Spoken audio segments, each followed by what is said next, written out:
Hello, friends. Thanks for tuning in. Got a great podcast for you this week. As always, before I present the guest, just like to touch on a couple of things. Firstly, if you love the podcast, if you listen to it weekly, please consider supporting the podcast. There's a link at the bottom of the show notes. Support the podcast for the cost of a cup of coffee. You can support this independent podcast and help me bring these amazing guests that I bring on every week. In addition to that, as always, please feel free follow Twitter, Instagram, subscribe to the podcast. I really appreciate you guys tuning in every single week. All right, on to the podcast. This week I have Chris Mirabile. Chris is a lifelong entrepreneur. He is the founder and CEO of Novos Labs. And Novos Labs is a science-based supplement to slow your aging and extend longevity. I really tried to get as much detail as possible within the time limits that we had.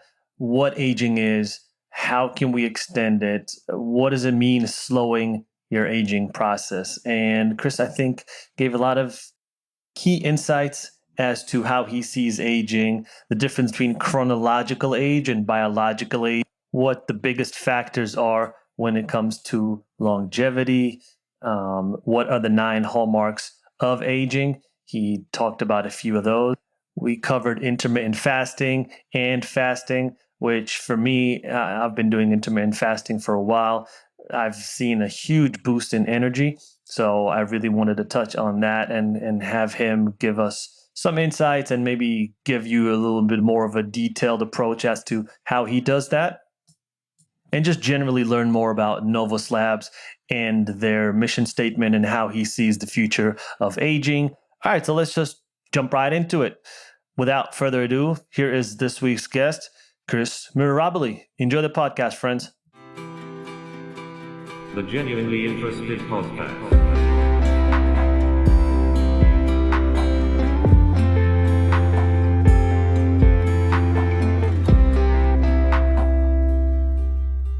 All right, and we're live. Chris, how you doing, man? I'm doing great. How about you? Yeah, not too bad, not too bad. Enjoying. There's some planes up in the sky, as I told you before we started recording, but hopefully it shouldn't impact the podcast too much. I don't know what they're doing, but actually kind of nice to look at. But yeah, hopefully sound won't be impacted. Yeah, I have a dog who tends to try to knock on the door to come in the room, so hopefully that won't disturb things either. Yeah, and they tend to want to do. I have 2 dogs as well, and they tend to want to get in the room right as I'm recording, or right when I'm doing things when like they shouldn't be in the room. That's the time they want to get in. Exactly. Yeah, it's exactly. like a sixth sense. So yeah, thanks for coming on the podcast. I know we're a little bit tight for time today, so a lot to talk about. Before we get into what you currently do and Novos Lab, which sounds very interesting, maybe give a little bit of background. I know you've been an entrepreneur for a long time, but kind of maybe where you grew up and how'd you get into entrepreneurship, and just so people know a little bit more about you and your background. Sure, of course. So I grew up in Long Island, New York. I, from an early age, wanted to get into business and, start my career. While everyone else was, in high school, I was learning how to program. And so my very first job was in New York City when I was 16 years old. I worked at a company that was called Internet Cash, and they were one of the very first companies. Actually, they invented the idea of having a prepaid gift card, essentially, for you to be able to use at retailers across the internet.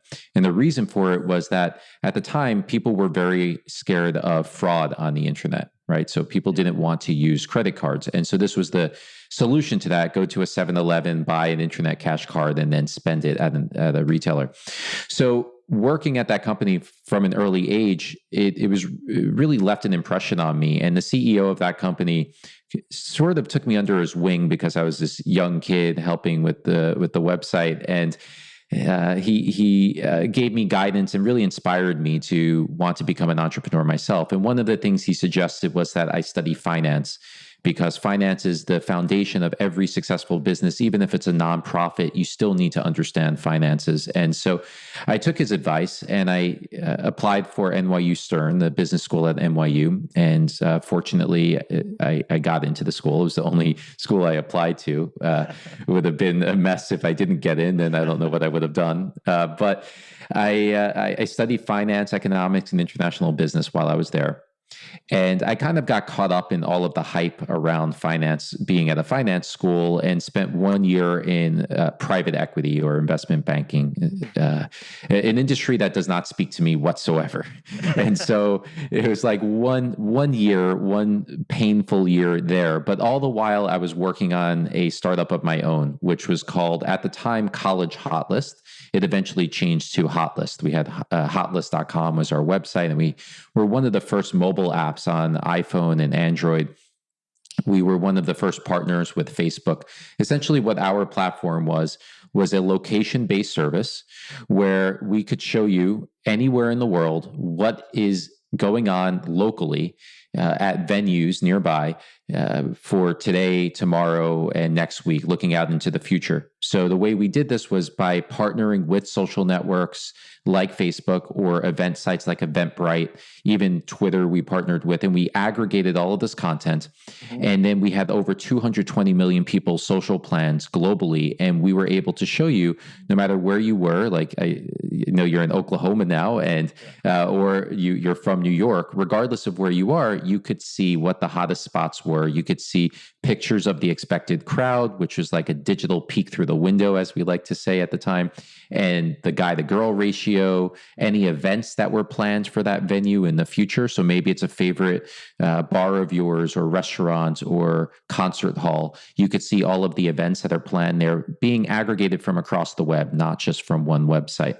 So that was me getting my hands dirty, starting a startup, and a lot of lessons were learned during that process. It was not an easy journey by any means, but had a lot of wins and a lot of failures as well. As every entrepreneur does. Was it targeted mostly for college people from colleges across the country? So initially it was, and part of that was based on circumstance. So I was fresh out of college, and the concept started while I was in college. Yeah. And part of that was also because of Facebook being initially a college exclusive social network, and they were beginning to open up to professional networks like Goldman Sachs, for example, is one of the first companies they opened up to. And then eventually they opened up to the world. And so we thought that a competitive spin that we could put on our business was to be college exclusive. So give college students an exclusive network again, which is something that college students wanted at the time. Eventually, we realized that, just like Facebook did, I guess, that it was better to expand beyond just college networks, and we opened up for everyone. Why do you think at 16, when everyone else is, trying to hook up or getting drunk or, I don't know, being mischievous, whatever it is that you do at 16, is a long time ago. I tend to forget. But why do you think you were so focused on entrepreneurship and building things? Yeah, that's a really complex question. One of those things that I really have to, dig into my psyche and understand myself very well. There's so many different components that play a role in that drive that I had. I think part of it was really just wanting to achieve, to be able to, I heard about all of this exciting stuff happening in technology, and would hear about it on the news or read about it, and I wanted to be part of it. And I was kind of just bored by the things that were happening in school. I was always kind of like a little bit out of the loop, socially speaking, like what everyone else was doing. I was kind of like marching to the beat of my own drum in some sense. Okay. And so I think that was one of the factors. I think another factor was actually also, I grew up in a neighborhood where there were a lot of wealthy kids that had a lot more than what I had. And so I think that was also something where I felt like I wanted to be able to earn stuff for myself, so that I could have some of the things that my classmates had that I didn't have. And so that was also kind of driving me to, from an early age, wanting to have an income for myself, right? Since I was 12 years old, I started to work. So my parents gave me $5 a week in allowance, and that wasn't enough to get the things that I wanted. So I had to start working from 12, and it was a good lesson ultimately for my parents to not give me everything I was looking for and to tell me I had to work to achieve it. Oh, for sure. I think being an underdog is one of the biggest drives you can have. When everything is handed to you, there's no drive. Like if you're just getting everything, you don't have to work for it. Why would you even do anything? It's like, I'm already getting this. Why would I work even harder to get anything else? But when nothing is handed to you, when there's, the opportunities are hard to come by, I think that's a huge motivating factor, especially for a kid. Yeah, 100%. That's it's something that was the initial drive for me. I mean, now that I'm older and I've matured, it's less. That is a very small motive compared to me having a vision for example, the company that I'm starting now, which we'll talk about more later, is focused on slowing down aging, and that's based on an experience I had when I was actually 17 years old, so also young. I was diagnosed with a brain tumor.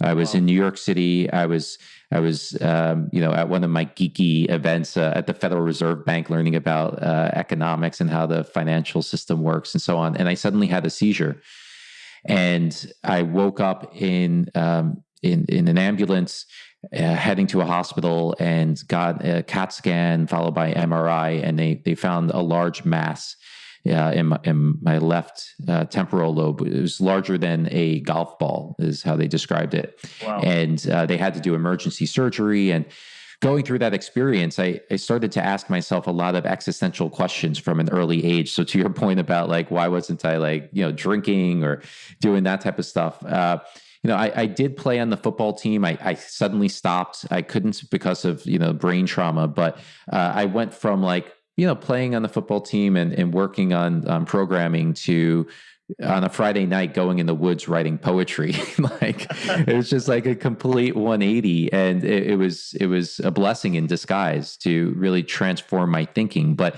that also planted a seed in me to really concern myself with health, not just from a superficial sense of being in good shape or being good at sports or looking good on the beach. It was more about actual biological health.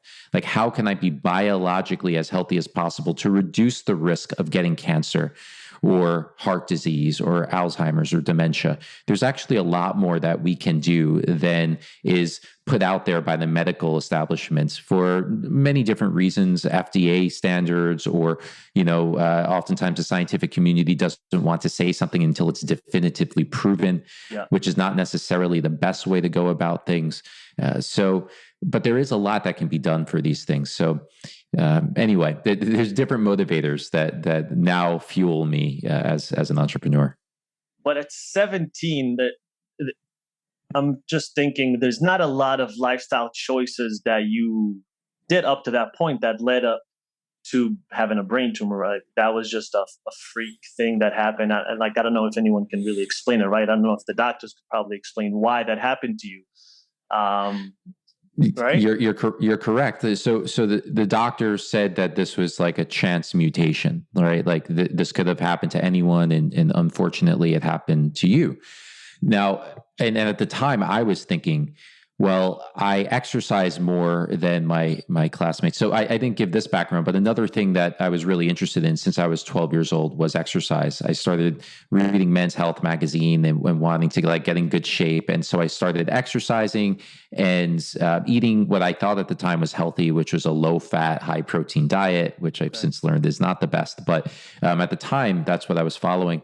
And so I questioned, how could I, who was exercising more and I thought eating healthier than everyone else, end up with a brain tumor and they didn't? And the answer was that it was a chance mutation, but I didn't accept that answer. And I started to do research. I eventually got my genes sequenced by 23andMe, and then I dug into some of the genes, which you could do on third-party platforms, and did research. And I found that I actually do have a couple of genes that increase the likelihood of having a brain tumor. Now, it's not like a tremendous increase. If it's normally a 1 in 1,000 occurrence, maybe I'm at 1 in 500. But that's some information that even the doctors and the neuroscientists and the neurosurgeon didn't look into, didn't have available, maybe didn't want to worry me with. But it was something that was helpful for me to understand, like, this was maybe a contributing factor, and then trying to unwind or unravel that to understand, well, what is it about this gene that increases the chances of getting a brain tumor? So kind of went down that rabbit hole as well. So, I mean, I guess we can fast forward to today. What is Novos Labs? So Novos Labs is a company that's focused on slowing down the rate at which we age. So there are many companies and individuals who have been trying to do this since the beginning of humanity, right? Like the fountain of youth is something that we have in myths and legends and so on. And we've also had many different products hit the market more recently, like anti-aging products, right? The problem with all of this is that it wasn't based on actual science of what causes aging. Okay. And the reason was that we didn't really know what caused aging. Like, for example, in the 1980s, it was very popular to say that aging is caused by damaging DNA. And so you need to have a lot of antioxidants, which will counteract oxidative damaging molecules in your body and prevent them from damaging your DNA. And then that will lead you to not age as much. And that's been proven to not be the case. In fact, in some cases, not all, but in some cases, antioxidants can actually accelerate aging. And the thought behind that is because if you get too much of an antioxidant, you're stopping all of the assaults to your body, so to speak, right? And then a process called hormesis does not take effect. Hormesis is almost like what doesn't kill you makes you stronger, right? So essentially, it's that if you exercise, for example, that's an example of hormesis, where you're putting strain on your muscle. Your muscle is actually being torn apart on a cellular level, and then the body comes back to repair it. And when it repairs it, it makes it even stronger again, right? So that damage then led to a better outcome of being stronger. Now, if you have too many antioxidants, you can prevent the damage from taking place in the first place, and the body then coming up with a stronger remedy to that. And as a result, it can actually make you weaker by stopping all of the insults, so to speak, the cellular insults. Just by stopping all of them, it could actually make you weaker. So getting back to what Novos actually is that we have worked with the top scientists in the longevity medicine field. This is a field that has really taken off in the past decade, and in particular, the last 5 years. Some of the most world-renowned scientists who were studying, say, genetics, for example, have now moved into focusing largely on aging and the aging process. And what we've identified in the scientific community is what's known as the 9 hallmarks of aging, or the 9 mechanisms of aging. Okay. Some of them are familiar terms, roughly speaking, to most people, like mitochondrial health. So mitochondria are like the power plants of your cells. And as you get older, they are less capable of converting fat and protein and sugar and even alcohol into energy. So that's one thing that goes wrong when you're aging. Another is stem cell health. Stem cells are producing duplicates of cells, right? So they help your body to maintain itself. Yep. And as you get older, you have fewer stem cells, or they make imperfect replicas. And so your stem cell health degrades as you get older.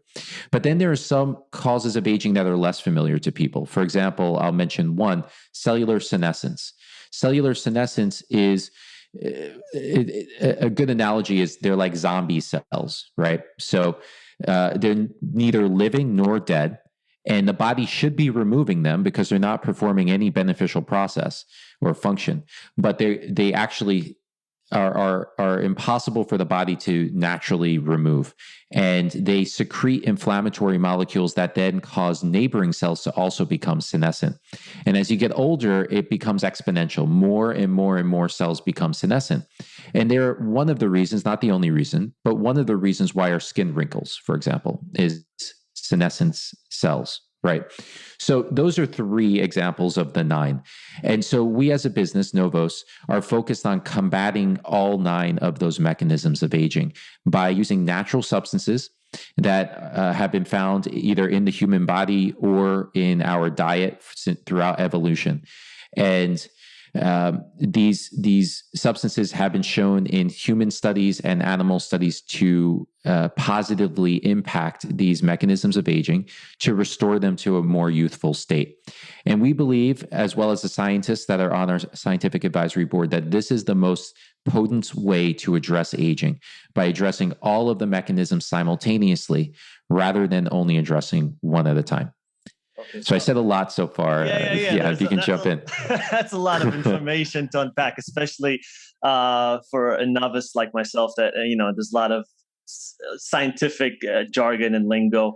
I guess I want to unpack a couple of things. First, when you say aging, I wonder why you focus on that word aging. Because what do you mean by slow your aging? Because when I think of it, I'm like, you can slow aging, right? Like people are going to age, they're going to get I'm still going to be 40 or 80 or 120, whatever the age. So how do you slow that down? Is it more about I'm trying to be healthy at 80, or am I trying to look better? Because you can't look 40, even if you're, I don't know, somehow we get to 140 or 150. Like, is the idea to extend longevity to make people live till 150, 80, beyond? Or is it the idea to have people live up until the age that they're currently living, but in a healthier fashion that we currently maybe, are living? Right. So there's a few questions in there. What I'll start with is I'm going to challenge your perspective on what aging is. Sure. Please. Okay. So what we think of as aging, or what you're referring to as an age, is based on chronological age, how many years you have been on this planet, right? Sure. But that is different than what's known as a biological age.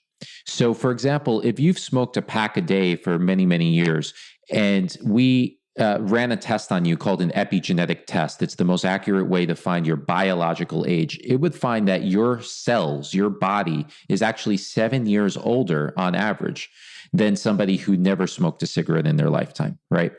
And so the opposite is also true, where if you've been super healthy with things, you can actually be biologically younger. So take me as an example. I've been using my own product, Novos, but I've also been exercising and relatively healthy for most of my life. I took an epigenetic test where I'm 37 years old chronologically, but biologically, I'm 26 and a half. And this is actually the lab that ran the test, that has done thousands of tests, has said that this is an outlier. Like, your results are off the charts. Like, it's not typically that much. It's usually like maybe 3 or 4 years as the max, and you're 11 years younger biologically.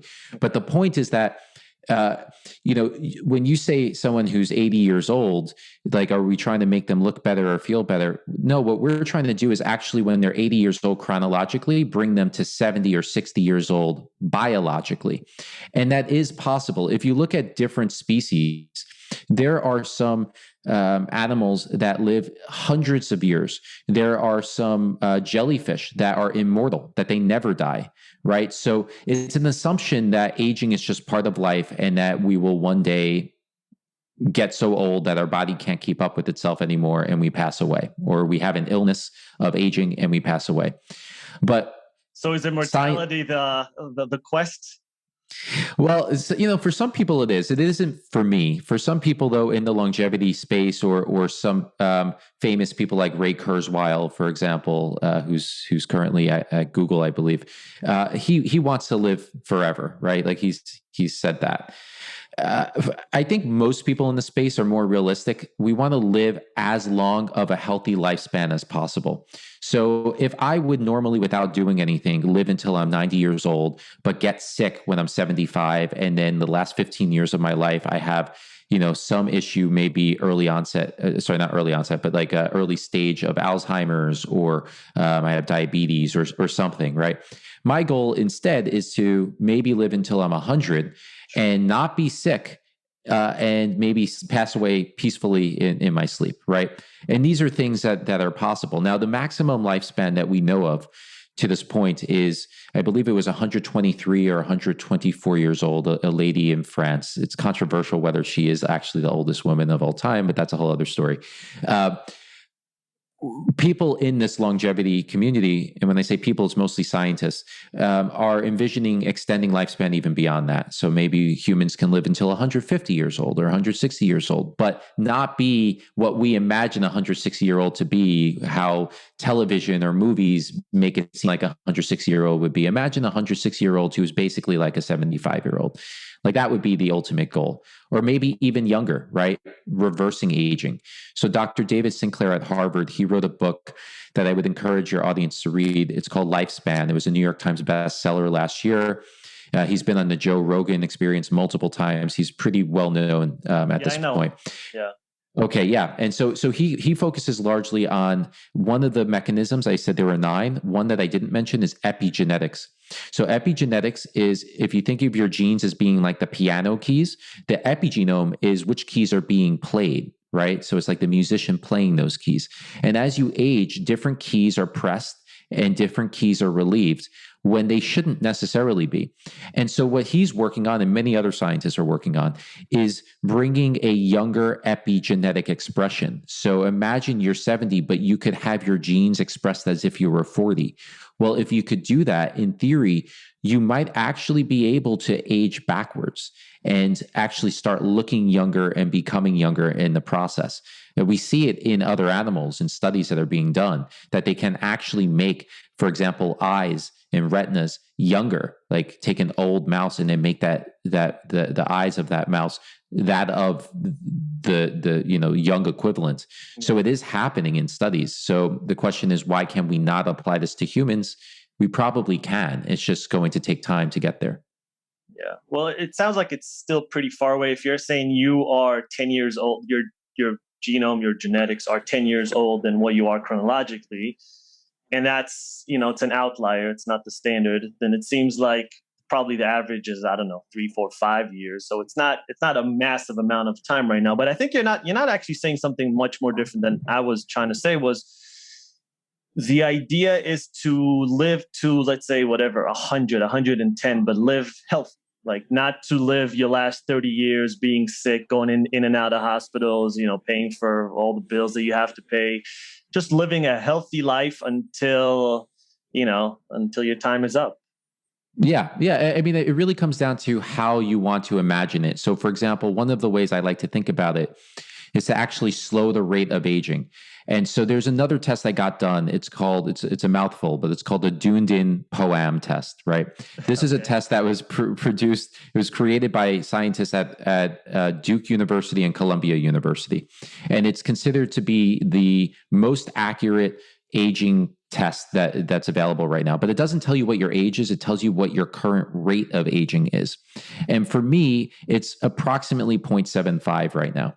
So that means every 1 year, chronologically, I'm only aging 0.75 years biologically, right? Wow. So through that frame of reference, right? Looking at it that way, it's essentially the same as what you're saying, is being healthier and living longer. But I choose to look at it from this other perspective of actually kind of slowing down time for myself, right? Like every 1 year, technically, I envision a future where people are celebrating their biological birthdays rather than their chronological birthdays, because that's what ultimately matters most, is how old you are biologically, in my opinion, of course. But could you still have, let's say biologically, not chronologically, you are still younger, right? But could you still have all the issues that come? Because it's not necessarily that it makes you 100% healthy, right? Necessarily, it's not like, oh, I still can't get Crohn's disease or joint pains or heart issues or whatever it is. Like there's still a lifestyle choices to be had. It's not like I can take this thing, whatever it is, and this will just make me healthier. It'll also make me younger. It'll make, I can live till 100 and be healthy. There's still like, so I guess or I don't know if there is, but if there is, what is the biggest X factor when it comes to longevity? Is it food, exercise, community, staying busy? Is it something else that we're just finding out? Specifically to that first question, it actually, and I have to be careful how I say this because for FDA reasons, I'm not talking about my product in this scenario. I'm talking about generally, if you are able to generally slow down aging or be biologically younger, this is what would happen.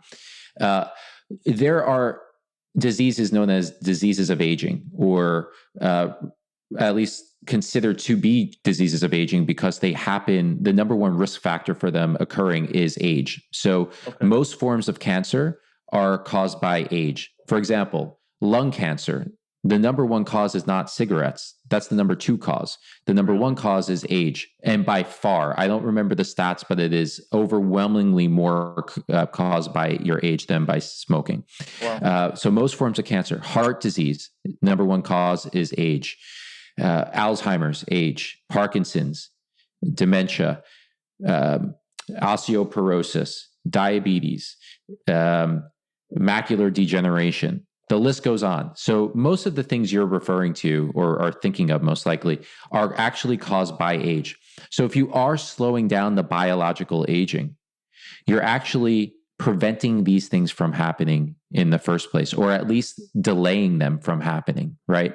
Mm-hmm. So I think that's the way to look at it is, and a lot of people think like, well, I don't care to slow down my aging, or, some people are like, well, that's for people that want to look good. I'm not that superficial. I don't care about that. But no, it's actually, if you are addressing the root causes of aging, you're going to then address the root causes of these diseases in the first place. These diseases come from the 9 causes I mentioned. When those things start to go awry, these diseases then start to take place.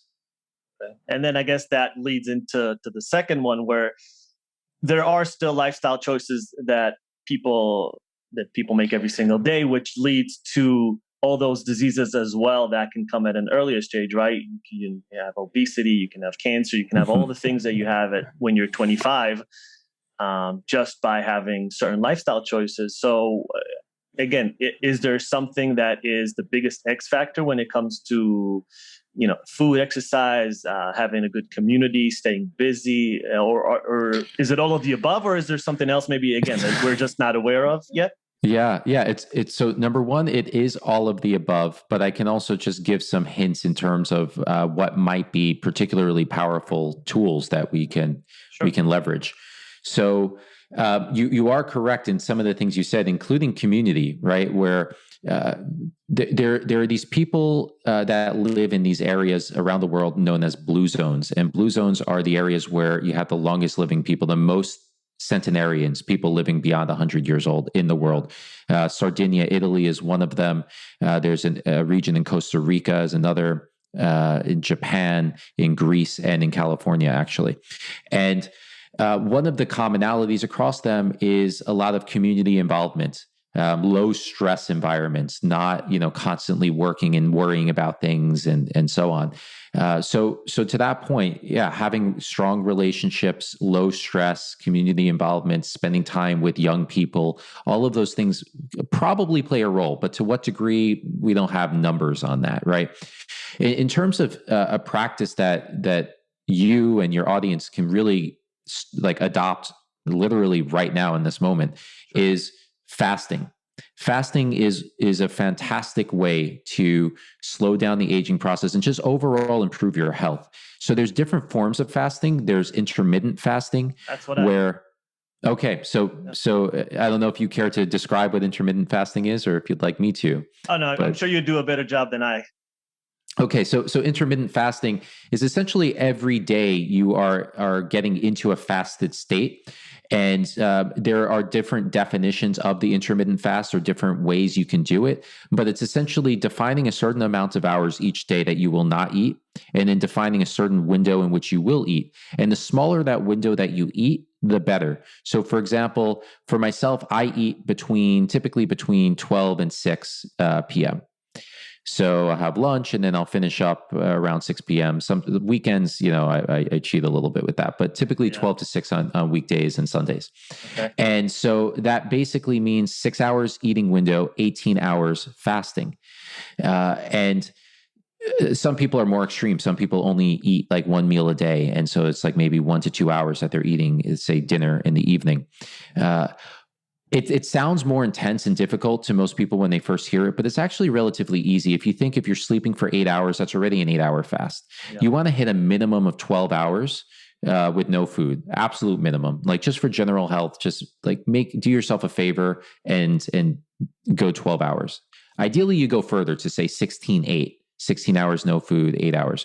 So a 12-hour fast. Let's think about this. If you wake up at 8 a.m. and you have a meal, and then you go to sleep. Sorry, you have your last meal at 8 p.m. and you go to sleep at 11 p.m. Mm-hmm. That would be accomplishing the 12-hour fast. Yeah. But ideally, you're having maybe your first meal at 12 noon and your last meal at 8 p.m. or 11 a.m. and 7 p.m., right? So that's an intermittent fast. And there's a lot of research that shows a lot of health benefits to following this type of setup. And then you have more prolonged fasting. This is where the real magic takes place, but it's also a lot more difficult to do. Though you can kind of like warm yourself up to it and get, extend the fast a little bit longer each time. And there's also hacks that I can share with you guys to make it easier. Sure. But a prolonged fast is how it sounds. You're going extended periods of time, at least 24 hours without a meal. The magic number is really 3 days, 72 hours, no food. 3 days. Yeah. A lot of water? Yep. A lot of water and a lot of electrolytes, a lot of minerals, because during that period, you're not eating anything, you're drinking water, you're peeing out electrolytes. And so you need to make sure you're taking in electrolytes. So that would be salt, potassium, magnesium, and even some calcium or trace minerals like zinc and copper.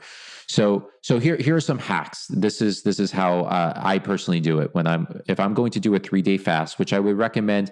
If, of course, check with your doctor first, make sure you're able to do it. But if you're in a good condition to do it, maybe like once a quarter, you do it each season, right? At the beginning of the season, do it.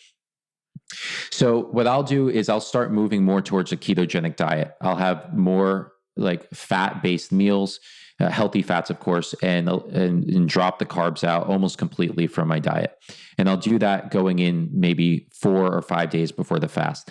This is to start to get my body into a ketogenic state where it is deriving its energy from my body fat stores rather than expecting to get it externally through the form of carbohydrates, right?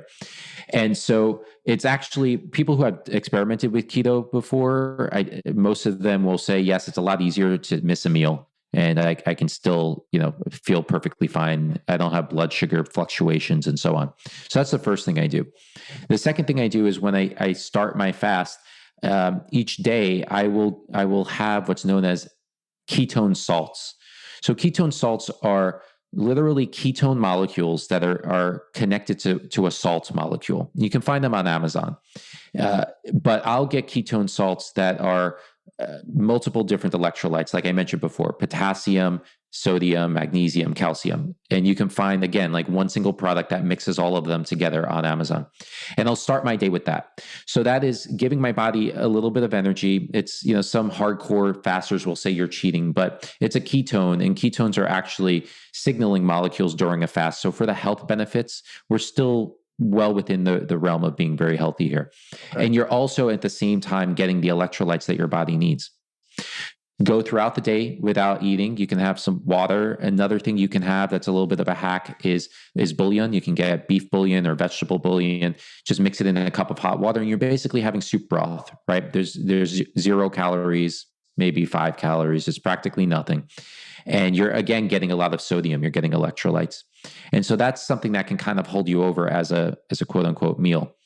And as long as you're getting your electrolytes and enough water, you will most likely be able to sleep well. Some people have issues with sleep during the fast, but electrolytes tend to be the number one reason why people have trouble sleeping, that they don't have adequate electrolytes.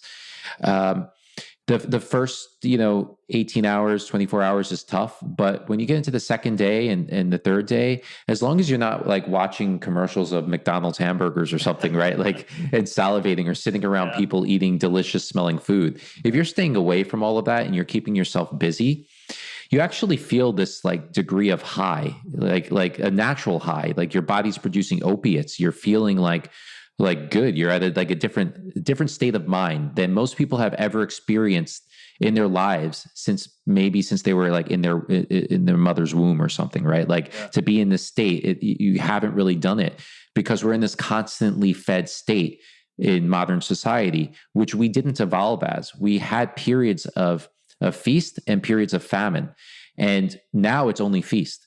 Yep. So if we institute this famine, it's actually healthier for us. I can tell you, if you care to know, about the biological things that take place, but the long and short of it is that it can actually lead to an improved immune system. It can improve your blood sugar regulation for people that have diabetes or are pre-diabetic. The list goes on with the benefits that come from it. How do you, it's so true. I started intermittent fasting. I'm not doing it religiously. I should probably do it more, but probably 2 years ago, and I was shocked how much more energy I had.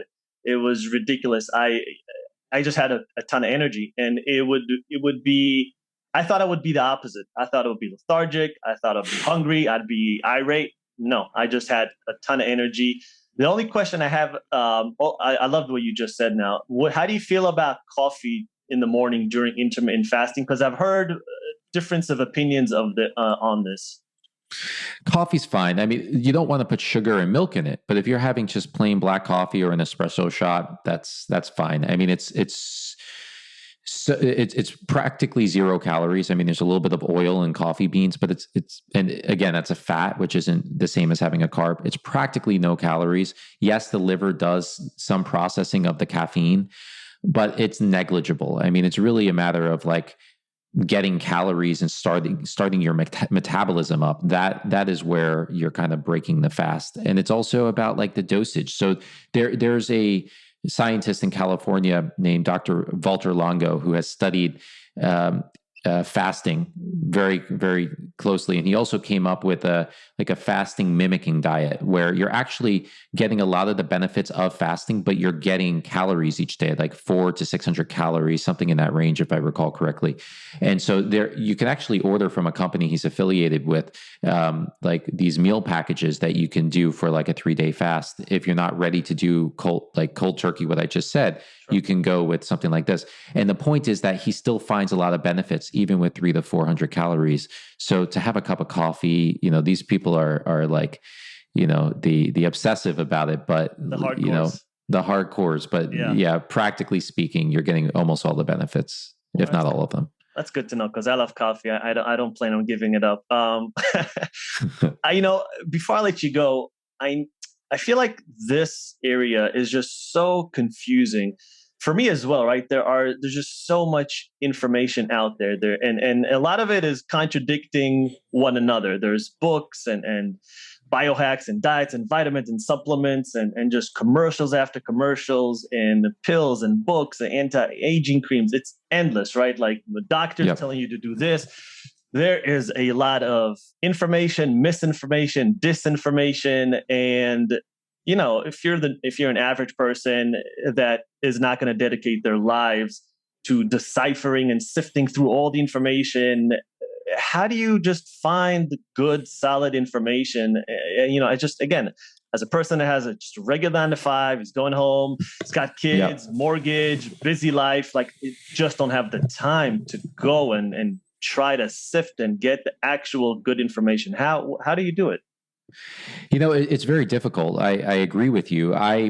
Part of the reason I ended up starting Novos was because I ended up going down the rabbit holes of all of these different perspectives on health and researching it, and then going to the actual science behind these claims and deciphering between what was fact and what was fiction. But most people don't have the care or time to do that.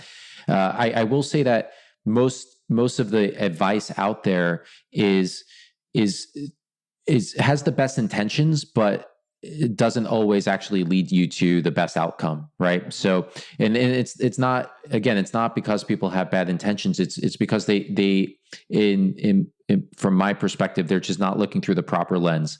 So we at my company Novos, so novoslabs.com is the website.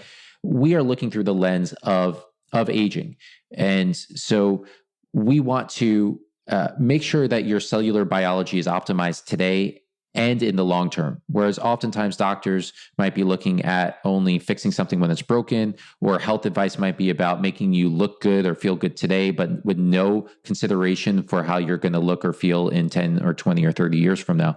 So we're trying to take that longer term horizon and bring it back home to today as well.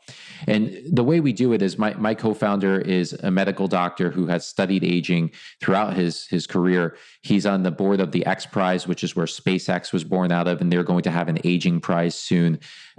He is a partner at a biotech company, a $100 million fund that invests in longevity biotech innovations. So he's very well experienced in this space. Then we have 6 scientists. 3 of them are from Harvard, 2 from MIT, 1 from the Salk Institute. I mean, these are geniuses in their capacity of studying biology, genetics, and aging. And so through that, and then also being closely connected with the scientific community that's making all of these discoveries, we are trying to distill that down into easy to comprehend pieces of information for our audience. So for example, if you go to novoslabs.com/diet, we have an infographic and a blog post about what science has shown to be the best diet for longevity purposes and slowing down aging. We have a lot of content on our blog, novoslabs.com/blog, and we give a ton of information with references behind all of it. And then ultimately, we're going to be releasing more and more things over time. My vision for the company is, I didn't mention this before, but I established Novos as a public benefit corporation intentionally because I want to have a positive impact on humanity's health span and lifespan. And some people won't be able to afford my products, right? We have 2 products right now. One's between $79 and $99 a month, depending on if you subscribe or buy one time, and the other's $33 to $39 a month. Not everyone has the money to spare to purchase that. So I want people to understand what they can do in their lives, in their lifestyle, to be able to slow down aging and to live healthier for longer. And so we have knowledge in the form of these posts. We'll eventually be expanding upon that. We'll have some interactive experiences as well for people to participate in. We'll be launching age tests and these epigenetic tests that I mentioned. Probably Q1 of 2022 will enable the public to purchase these. So I'm trying to put it into the hands of the consumer and for you to see with your own eyes, getting these medical grade tests done by independent labs from us. We're not running the genetic data. We have a lab partner that does it, to see for yourselves what is working and what isn't, and to see what science is learning, and to just digest that information for you and give you all the references so you can cross-check everything we share with you. Well, Chris, man, this was very insightful. I really think, you gave me a lot of pause, a lot of stuff to think about. Thank you for being on the podcast today. Where can people find you? Obviously, you already plugged Novos, but is that the best place to go and find more information? So to find more information about aging specifically, novoslabs.com, or on all of the social networks, especially Instagram. Our username is Novos Labs. We're on Twitter as well and Facebook. And then my personal Instagram is, I just started a new one. It's Slow Your Aging. Okay. So I'll start posting more and more on that as time progresses. All right, guys, go check it out. Super interesting stuff. Chris, thank you so much, man, for being on the podcast today. I had a blast. Of course. Thank you for having me. All right, take care, man.